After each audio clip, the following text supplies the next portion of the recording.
Alright, it's time to fantasy book this motherfucker. I'm about to show you how you fantasy book. I will be the new undisputed king of the fantasy book. You can call it Stroking My Ego, or I almost said Eagle. Stroking an Eagle. It's villain-esque. Anyway, this is going to be me outbooking all y'all motherfuckers. But first, I want to have my shameless plug of the day for Pro Wrest Report, Burning Discipline on YouTube. You want New Japan, Noah, All Japan, all that shit. Joshua's got it. The Pro Wrest Report. Right now, he's covering Best of the Super Juniors tournament, all of them, every single show. He works hard. He made a video tribute to Hidaka Ikuda. It's fantastic, and you should watch it. If you don't know this wrestler, you will become a fan of him just by watching the video package, pretty much. Subscribe to this channel. I have to leave a link in the description box because, can't expect y'all to, remember it. So that's my plug of the day. Motherfucker! Alright, now we get to fantasy booking ROH Best in the World. And I'll also be booking Final Battle 2011. I'll split them up because my fucking webcam is cutting me off at like a certain amount of time, so I gotta get into this quick. Alright, Best in the World I have from Hammerstein Ballroom, New York City, New York. Where else? Probably the craziest crowd in the world. Definitely. Alright, going in, I'm teasing some dissension in the ranks of the Kings of Wrestling, but not even teasing, but I'm just getting straight into it. I mean, they've already been kind of teasing. I'm just accelerating it. This could happen as far as I know. But I want Kings of Wrestling to... They're going to split up. They're going to have a match. Not at this show, at Final Battle. But this is where it gets really set out. Alright, yeah, and you got Eddie Edwards. Still want to prove he's the best in the world. It's fun. Alright, Mike Bennett opens the show with well, what's going to be a usual long-winded promo, but he's interrupted by the notorious 187 Homicide, who drops Bennett with a cop killer. Bye-bye, Bennett. Homicide grabs the mic. Please welcome back my partner in crime, the World Warrior Loki. I don't know. I can't do that ghetto thing too well. Anyway, he grabs the mic, says he's been missing competition in the other shadow companies in, whatever you want to call them. He wants real competition tonight in Ring of Honor. And out come the Bravado brothers, because that's Lancelot and Harlem. That's real competition. They run out the microphones. You guys are the greatest. Well, you were like 10 years ago. You get shit like that. They put them down the most polite way possible. Which sets up Homicide and Low Key versus Lancelot and Harlem Bravado when Homicide hits him with a mic and says, let's do this shit.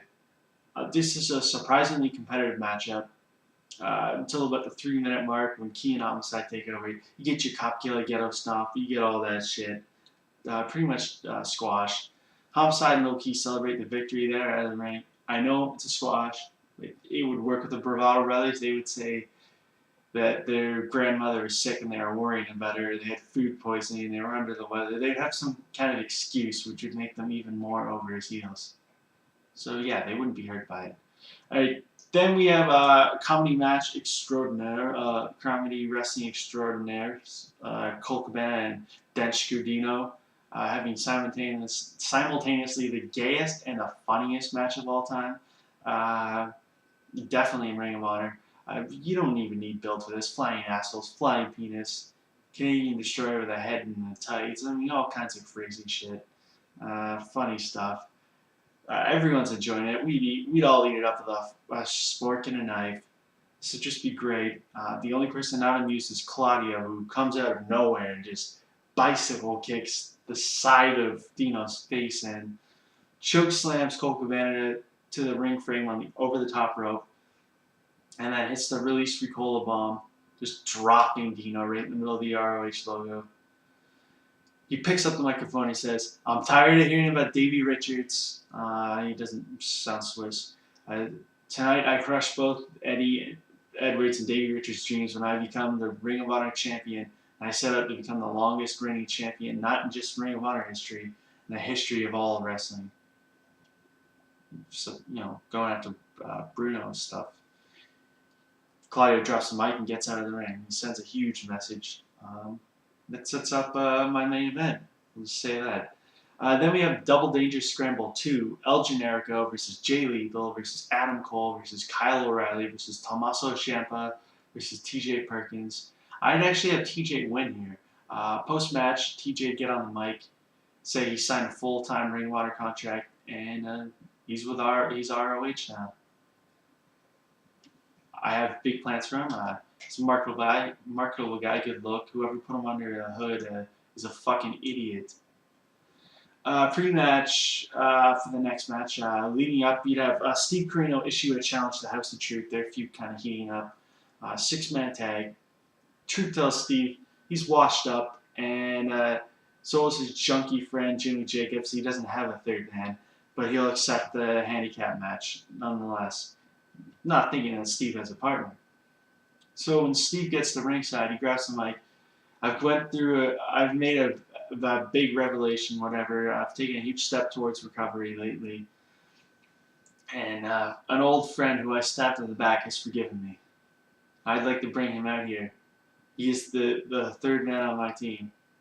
Yoshihiro Tajiri. And then you get the crowd pops big like, oh man, they remember him from ECW in that arena. Hammerstein. So it's Roderick Strong, Michael Elgin, and Christopher Daniels with Truth, Martini, the House of Truth, the HOT, versus Jimmy Jacobs, Yoshihiro Tajiri returning, and Steve Corino. Elgin pulls out some crazy feats of strength. He's actually I would say he's starting to get over, because I would kind of hint at that, and he'd be doing crazier stuff, and the crowd would be popping, and like, oh shit, which kind of, I want to turn him face. So the end comes after Elgin ducks the green mist and hits like a throat thrust to Tajiri, and the spinning spiral powerbomb is finished. Elgin gets a pin. Only problem is Truth Martini was the recipient of the mist to the eyes, and the House of Truth's not happy. Elgin is ordered to beat on the guys. He doesn't want to, but he does anyway. And Generico and Cabana come out and make the save. Corino and Cabana stand face to face, and they actually end up shaking hands. Corino kind of breaks down a little bit. He's happy. I mean, this is kind of almost validation, but Generico can't handle it, and he walks away. All right, then we got our first big main event type match. International Dream Match number 1. Chris Hero versus Yoshihiro Takayama. Hero gets the win after Takayama kicks out of the huge Cyclone Kill, which is a rolling stomp to the face. And he's finally put to sleep with a Hero's Welcome. A giant Hero's Welcome. Post-match, Hero says he's coming for the world champion, whether it be Eddie or whether it be his partner, Claudio. You get intermission. During the middle of intermission, a fight breaks out between the Briscoes and ANX. It's supposed to be a double dog collar rules match, but it never starts. This fight ends when Mark Briscoe is hit with the spike pile driver through the table off the apron, which you can imagine would be sick. That kind of ends the fight. ANX takes off through the crowd and runs away from security. This ain't over yet, not by a long shot. Alright, International Dream Match 2. Davey Richards versus Prince Devitt. I mean, you gotta bring Devitt in. You gotta bring someone in. It's a fantasy card. These guys have great chemistry. Richards wins to the DR driver too. Makes him look even more dominant. And then he signals that he's the next world champion. So he's kind of getting into that. Haas and Benjamin, I want to build them up as really flying with the world's greatest gimmick. Like, they take it all over the place.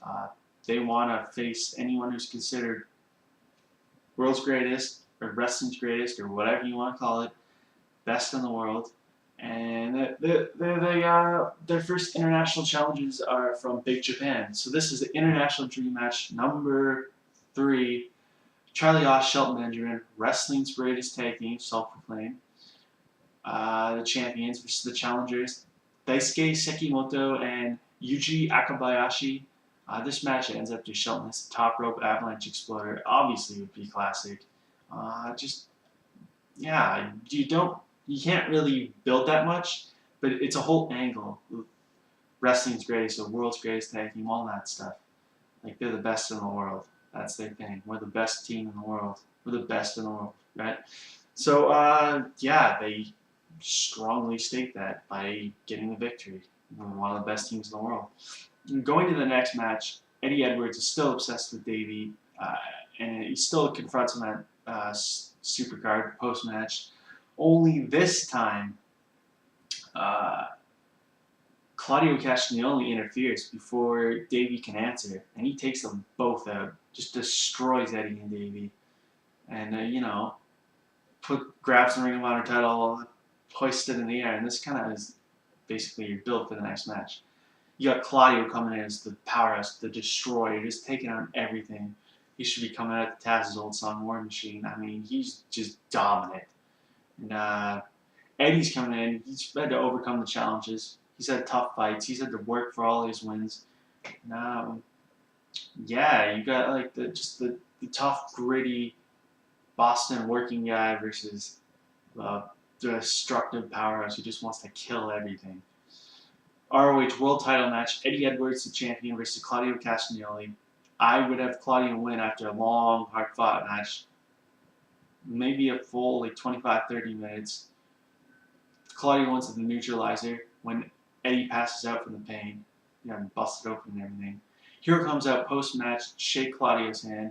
Claudio kind of brushes him off and just gives him kind of a scowl and goes to the back with his newfound gold. Post-match, also, Davey Richards comes out to help Eddie to his feet. And bam! Rolling soul butt to the throat by Davey. Takes Eddie to the outside, drapes him over the barricade, and drops the fucking ring bell a la Randy Savage on Ricky Steamboat. Takes him out, tells him, I was supposed to beat you all along. You weren't supposed to lose tonight. Stands over top of him, and that's how we end the show. I will have the final battle booking review up as soon as possible, hopefully the same day, tonight. I had strawberries in the original video and it was much more charismatic, but I got cut off. Still the best booker in the world, King Booker. Peace.